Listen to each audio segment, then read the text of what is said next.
19 तारखेला शिवसेनेचा वर्धापन दिन होणार आहे। त्या अनुषंगाने संपूर्ण मुंबईमध्ये हे शिवसेनेमार्फत मोठं शक्ती प्रदर्शन करण्यात येते। जागोजागी मोठमोठे बॅनर असतील, फ्लेक्स असतील लावण्यात आलेले आहेत। छोटे छोटे बॅनर हे रस्त्याच्या साईडने सुद्धा लावण्यात आलेले आहेत आणि हे वर्धापन दिनाच्या अनुषंगाने ही बॅनरबाजी करण्यात आलेली आहे। बघू शकतो की बॅनरवरती ही महाराष्ट्राचा नकाशा आणि त्यावरती भगवा झेंडा आहे आणि त्यावरती टेक्स्ट लिहिण्यात आलेले आहेत। भगवा शिवरायांचा, भगवा बाळासाहेबांचा, भगवा महाराष्ट्राचा, भगवा शिवसैनिकांचा अशा आशयाचे बॅनर या ठिकाणी लावण्यात आलेले। बघू शकतो की बॅनरवरती बाळासाहेब ठाकरे यांचा फोटो या ठिकाणी लावण्यात आला आहे। त्यासोबतच दिघे साहेबांचा सुद्धा या ठिकाणी फोटो लावण्यात आला आहे। एकनाथ शिंदे यांचा हा फोटो या ठिकाणी बॅनरवरती लावण्यात आलेला आहे। संपूर्ण मुंबईमध्ये ही बॅनरबाजी करण्यात आलेली येणाऱ्या महानगरपालिकेच्या दृष्टिकोनाने ही वर्धापन दिन हा महत्त्वाचा असणार आहे। हे मुंबईवरती भगवा झेंडा फडकवण्याचं स्वप्न असणार आहेत आणि ही ह्याच वर्धापन दिनामध्ये एकनाथ शिंदे काय बोलतात आणि ही आपल्या कार्यकर्त्यांना काय संदेश देतात हे सुद्धा पाहणं महत्त्वाचं असणार आहे।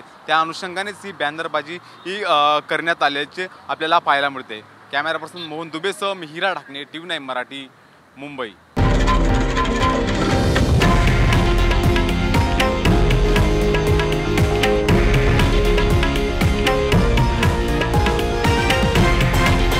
हे आहे देशातील नंबर 1 न्यूज नेटवर्क आणि आपण पाहत आहात TV9 मराठी, एकमेव।